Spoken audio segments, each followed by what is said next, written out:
everyone, it's Hailey, and today I'm going to be talking about some random book recommendations. I've done this video, I think only once in the past. It is something that I intended to make like a regular thing on my channel, but it just never manifested, but it is something that I'm going to try going forward to make a regular thing on my channel. So basically there's literally no rhyme or reason to this list. It's just, I was like, these are books that I don't talk about that often. Maybe I used to talk about them, but I haven't talked about them in a long time. And they're books that I would recommend, and I just don't feel like I recommend enough. Obviously, I have a lot of repeat recommendations on my channel because I've only read so many books, and of those books, I've only enjoyed so many. So I only have so many books to recommend to you guys, but even so, there's a lot that I recommend that I just like, they don't fit into whatever themed recommendations list I'm doing or whatever. Are you fine, sir? Oh, thank you. But yeah, basically it's just, I don't know, random recommendations. Some of them are more popular, some of them aren't. There's literally no theme. That's what random means. Why did I explain it so much? I don't know, but let's just get into it. Also, you guys complain all the time because I don't show Charlie in my regular videos, and it's just because he can be a little bit of a nuisance while I'm filming. Like, he's great, obviously, but it's not great for filming, so here he is. So first up is Hunted by Meagan Spooner. This is the co-author of the Illuminae series and the Starbound trilogy, and this is her book by herself. I think this is the only series that she has by herself. She has this one, and then she has Sherwood, which I own but haven't gotten the chance to read yet. So this is a Beauty and the Beast retelling, and Sherwood is a Robin Hood retelling, but this is a really interesting twist on Beauty and the Beast. Not in so much that it's like super unique and different, but you get the Beast perspective of things too, which I think is a lot of fun. I feel like it's a great fantasy story for winter. It kind of gets me into that mood, so I think it fits the wintry vibe, but I feel like it was really well written and a very enjoyable Beauty and the Beast retelling. Charlie is just like staring at me from the floor, and he wants to come up on my lap. See, he's crying, but I can't get the books if he's up in my lap. Oh my goodness. This is why I never have him in videos, because like, he's great, but while I'm filming, not that helpful. Next up is On the Come Up by Angie Thomas. So this is definitely a pretty well-known book. It's by the author of The Hate U Give, but I enjoyed this one just as much as The Hate U Give, and I feel like it doesn't get as much love as it should. So in here we follow Bree, who is trying to make it as a rap star. She's trying to live up to her father's legacy. Now the stakes are higher than ever because her mother has lost her job, so her family is facing financial problems, and she's hoping that she can help them out with that. So you deal with a lot of issues of racial prejudice and things like that, such as you did in The Hate U Give. And I feel like this one's a little bit lighter in terms of content than The Hate U Give, but it still packs a real punch. It's still a really fun story, but also has a lot of important social commentary, which I think Angie Thomas does super well. She also writes about family like better than anyone I've ever read. I love the families that she writes, and especially in this book, I loved the family. Obviously Charlie won, so we're gonna try and do this with him still in my lap. So next is Book of a Thousand Days by Shannon and Hale. This is actually another retelling, but it's of this like obscure Grimm's fairy tale, which Shannon Hale seems to do really well. I was talking about the Books of Bayern series in a video recently, and this is kind of a similar thing, but obviously very different. So I think Maid Maylene is the name of the Grimm's fairy tale, if I'm remembering correctly. Essentially, we have a lady and her lady's maid are locked in a tower for 7 years because she refused to marry who she's supposed to marry. So you follow them as they are in this tower, and I think there was letters in here as well. Yeah, so it's going through all the days that they are stuck in there, and there's also illustrations, which is a fun addition to the story. It was just really unexpected and super enjoyable for me to read, so I enjoyed it a lot. Also, Shannon Hale has a new book out, and I didn't find out about it when I had a coupon, because like I pre-ordered a bunch of books because I had a coupon, and I didn't find out about that one before, so I haven't picked it up yet, but soon. That one's a contemporary with a little bit of a twist, but it sounds super good. Next is One Day in December by Josie Silver. So I read this around this past Christmas, and I talked about it a lot around then because it was the first book that I had given 5 out of 5 stars in a while, but I feel like I haven't talked about it in a very long time. Obviously, when Christmas comes again, I'll probably talk about it a little bit more, but this is really an any time of year read. Like, it's definitely not just a Christmas or December read. There are kind of some festive times in it, but it's set over the course of a very long period of time, many years, and it goes through like the entire year. So you're following the perspective of these two characters who had a love at first sight, missed connection sort of situation, and then they end up meeting because he is dating her best friend. So there's a lot happening there. I feel like it is kind of like a little similar to Love, Rosie, which I've only seen the movie. I'm not really interested in the book, but I really enjoyed the movie. So that's definitely what it reminded me of. But something about this book, like, I just had so much fun with it, and oh my gosh, it was a blast, and really an any time of year read, like I said. Next is Book of Spirits and Thieves by Morgan Rhodes. This was supposed to be a trilogy, I believe, but they only released 2 of the books and they're not continuing with it, which is unfortunate. I only read the first book and I had such a good time reading it. I do own the second one, but I decided not to continue since they're not even gonna finish the series anyways. I do think it's worth it though to read at least the first book.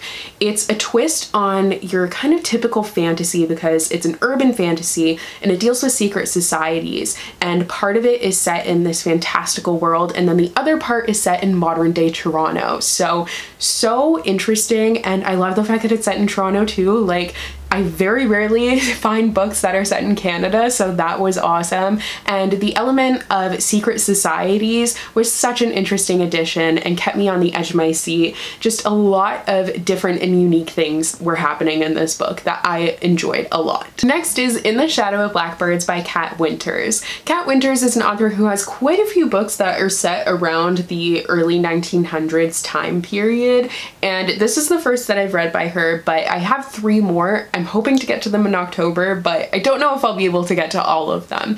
So this one is set during the Spanish influenza outbreak, so might not be something you'll want to read now, but it is good for around this time of year because it has a spooky element to it of spirit photography. So people will like take pictures and then they connect with their loved ones because they see their spirits, and the main character thinks that it's all a hoax until she ends up seeing the spirit of her lost love who took off for the war and he was killed in battle, so he never returned. So definitely kind of a creepy element to the story, especially there are actually photographs in here. I'll see if I can find one. Yeah, like, I don't want to read this at night because it totally creeps me out. However, it was a very interesting read and I was super interested in its take on the time period, but I remember when I read it, it did creep me right out because like the photos just, oh, I'm such a chicken. Next is Slay by Brittney Morris. So this is actually a recent read of mine, but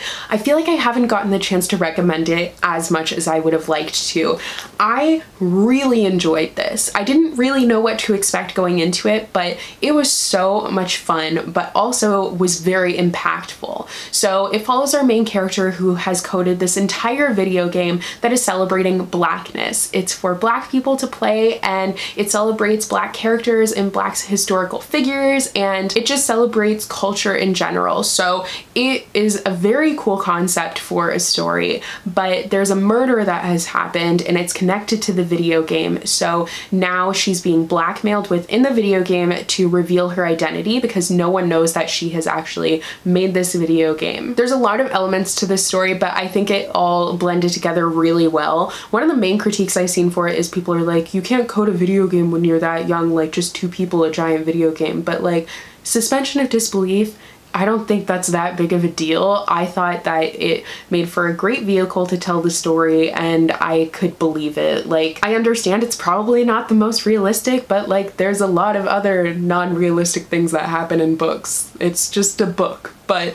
I think that it was a super interesting concept and definitely has made me want to read whatever this author is going to come out with next. Next up is Ace of Shades by Amanda Foody. So I feel like I've talked way more about Daughter of the Burning City by the same author, which is like a circus with illusions and a murder mystery too. That story, super duper, still recommend, but this one is so unique because it's kind of like a gritty, fantastical version of Las Vegas almost. You have a girl who is like very proper, goes to finishing school, all of that, but she ends up in this Sin City and she ends up with this con man as her guide because her mother has gone missing and she's trying to find what happened to her.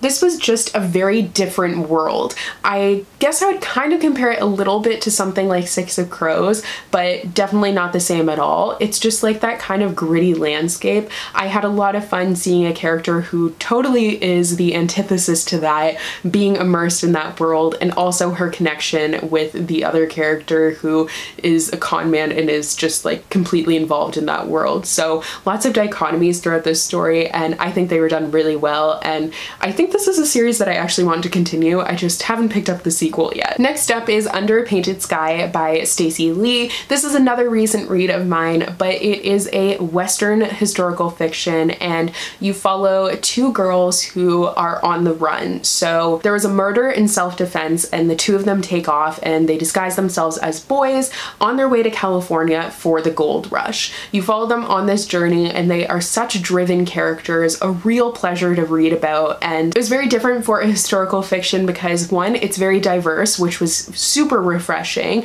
and two, I haven't really read all that many set during this time period. It's not my favorite time period to read about, however, I think that this is one of my favorites because it was very well done and there was still a lot of action. There was a lot of balance of the different emotions that were happening, like funny moments, dramatic moments, and sad moments, but it kept me engaged the entire time. Next is Forest of a Thousand Lanterns by Julie C. Dow. This is a retelling of the Evil Queen myth, and it was so well done. I wasn't sure really what to expect with this book, and I have the sequel and I still need to get to it. It's a companion, I believe, but I love a villain backstory, so being focused on that evil queen character was everything for me. I love learning more about that, and this was also such a culturally rich and well-developed fantasy. I think that there were so many ways that it could have gone, and even though you know it's an evil queen myth retelling, so you know where it's probably going to go,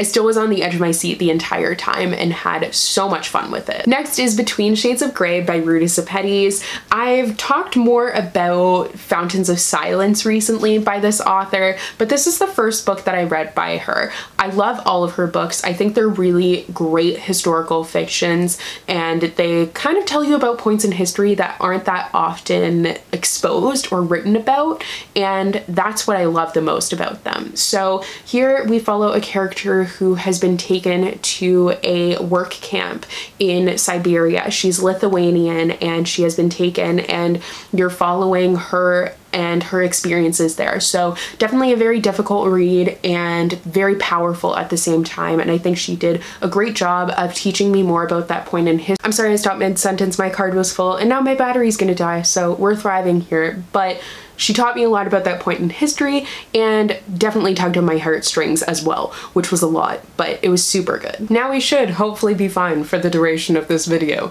I'm filming with time constraints, and of course this is what happens when I'm doing that, like everything goes wrong. But anyways, next is American Street by Ibby Zoboi. I really was surprised by this book because I picked it up not really knowing anything about it.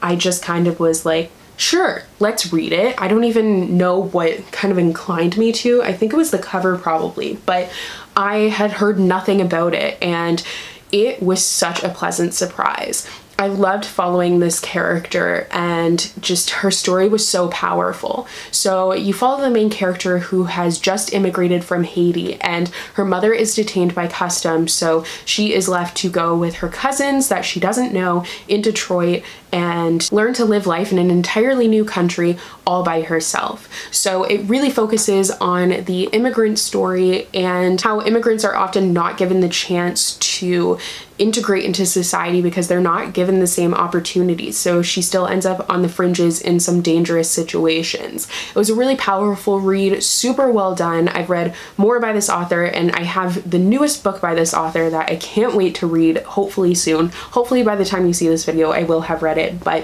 I highly recommend, if you haven't read any of her stuff, to read it because she writes great stories that always pack a punch. Next is History Is All You Left Me by Silvera. This was an unexpected story as well because I had read More Happy Than Not by this author and I wasn't the hugest fan of it, but this one I read it in one day. I actually listened to the audiobook and I was so emotional. It made me way more emotional than I was expecting. So the main character's ex-boyfriend dies and the only person that he ends up being able to connect with in his grief is his ex-boyfriend's new boyfriend. So they start an unexpected relationship and it is just like such an emotional time, and the development of it, everything about it is just like such a weird kind of concept for a read almost, but it also makes sense in a way.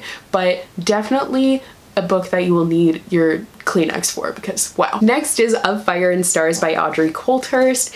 So this was so much fun. It is a YA fantasy, not really a standalone. There's some companions to it. I actually have the one and I haven't gotten the chance to read it yet, but it is about a princess who has known her entire life. She has been betrothed to this prince that is her future, but once he arrives, she ends up falling in love with his sister instead. It is so cute. I love the magic system of this book as well. Oh my gosh, everything about it was just adorable. I loved the two characters and their romance, and watching it blossom was chef's kiss. Next is The Conspiracy of Us by Maggie Hall. This is another super unexpected read because I didn't know what to think of it and I kind of just picked it up because of this cover once again, but it was so cool. So it's secret societies. The main character figures out that her family is involved in this secret society and there's a lot of drama happening, so she's traveling all around Europe at like the drop of a hat to try and prevent all this drama that might possibly start World War III. It sounds very dramatic and it kind of is, but I had a lot of fun traveling around Europe throughout this book, but also having like the stakes were really high and you didn't really know what was going to happen, and you're learning about the secret society alongside the main character and they control everything in the world, and it's kind of like a conspiracy theory, I feel like, sort of thing, but it was just a lot of fun to speculate and read and learn more about this different take on how the world might work. Next is Just One Day by Gayle Foreman. I actually just filmed the video where I was talking about some book series that you've probably never heard of, and I should have included this one, this duology, because I feel like it doesn't get talked about nearly as much as If I Stay, and I didn't really like If I Stay as much. I liked the movie, but I definitely prefer this one. So in this book you follow the main character who has gone to Europe. She's just graduated from high school and she's on a school trip in Europe, and she's always kind of followed the rules, done what's expected of her, but she ends up taking off with a Dutch boy for the day and spending a day with him, and it's a whirlwind day where they connect. But over the course of this duology, you get to follow their relationship, and I love the fact that she's also an older main character, so the fact that she is in university comes into it, and it's just kind of a lot of character development individually, but also as a couple. You definitely need to read all the books though, and you definitely need to read the novella as well. Next is The Black Flamingo by Dean Atta. This is another recent read, but I feel like I haven't talked about it that much. This is a novel in verse, so it's all poetry, which is super cool, but it is a story all about discovering your identity and accepting who you are.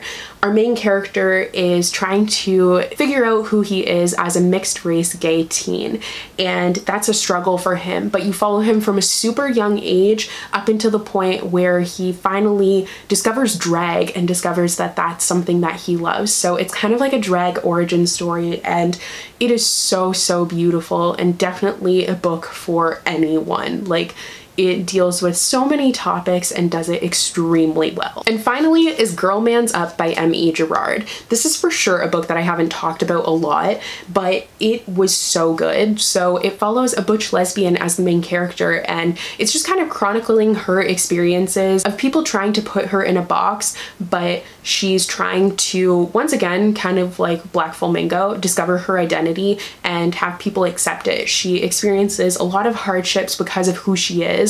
A lot of people don't accept her, including her own family, and that's really difficult to read. It's really difficult for her to deal with, but I think this book did a great job of representing that. So those are all of the books that I wanted to talk about today for some just random book recommendations. I hope that you guys enjoyed. I hope that it gave you some new ideas that I haven't really talked about that much, but hopefully you found a new good read from this list. But thank you guys so much for watching today's video, and I will see you guys in the next one. Bye!